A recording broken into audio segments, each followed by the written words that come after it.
అలాగే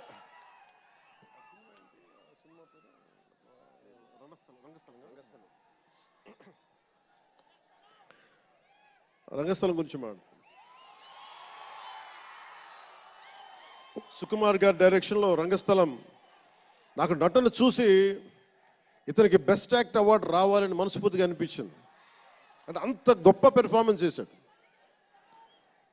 భవిష్యత్తులో ఇతను ఉత్తమ నటుడు కూడా కావాలి, ఉత్తమ నటుడు అవార్డు అందుకోవాలి. ఎందుకంటే తనకి ఇక్కడ పెరగల, ఆంధ్రాలో పెరగల, కీలకమైన సంవత్సరాలన్నీ తమిళనాడులో పెరిగాడు, కొంత హైదరాబాద్లో తెలంగాణలో పెరిగాడు.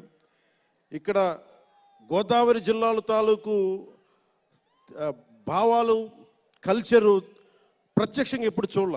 అవన్నీ తెలియకుండా ఆ క్యారెక్టర్లో ఇమిడిపోయి కొన్ని తరాలుగా గోదావరి తీర ప్రాంతంలో పుట్టిన వ్యక్తిగత యాక్ట్ చేసిన విధానం చూస్తే నాకు అమితంగా నాకు నచ్చింది.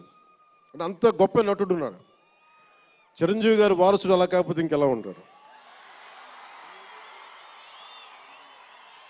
చిరంజీవి గారికి తగ్గ వారసుడు. తండ్రి మెగాస్టార్ అయితే కొడుకు ఏమవుతాడు? గ్లోబల్ స్టార్ అవుతాడు.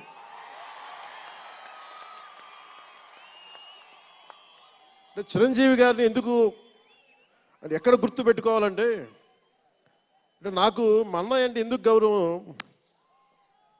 మొన్న కూడా ఇంట్లో అప్పుడప్పుడు చెప్తా ఉంటాం.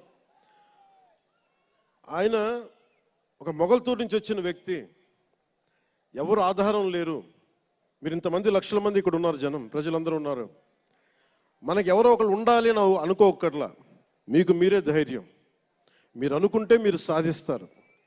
గుండె లోతుల్లో నుంచి నేను సంకల్ప బలం ఉండి దానికి తగ్గ పట్టుదల, కార్యదక్షత ఉంటే మెగాస్టార్ చిరంజీవి గారిలాగా ఎలా సాధించగలరో ప్రతి ఒక్కరూ మీరు కోరుకున్న దాంట్లో సాధించగలరు. అంటే ఆయన ఒక్కడు పెరిగి మా అందరికీ ఆశ్రయం ఇచ్చాడు, ఊతం ఇచ్చాడు.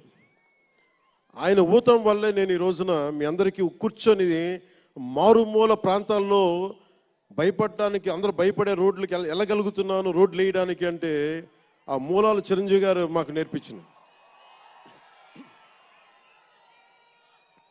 అంటే ఇది ఎందుకు చెప్తున్నానంటే, నేను చిరంజీవి గారిని ఎంత కష్టపడేవారు ఆయన కష్టపడి బయటికి వచ్చి ఇంటికి వస్తే నేను అర్ధరాత్రి పూట వెయిట్ చేసేవాడిని అక్కడ సోఫాలో పడుకున్నాను హాల్లో.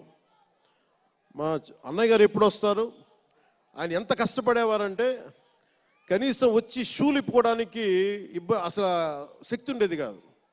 అలిసి సొలిసి ఒళ్ళు కుమిలిపోయి, అంటే ఏమంటుందని అసలు కందిపోయి దెబ్బలు తిని, ఎందుకంటే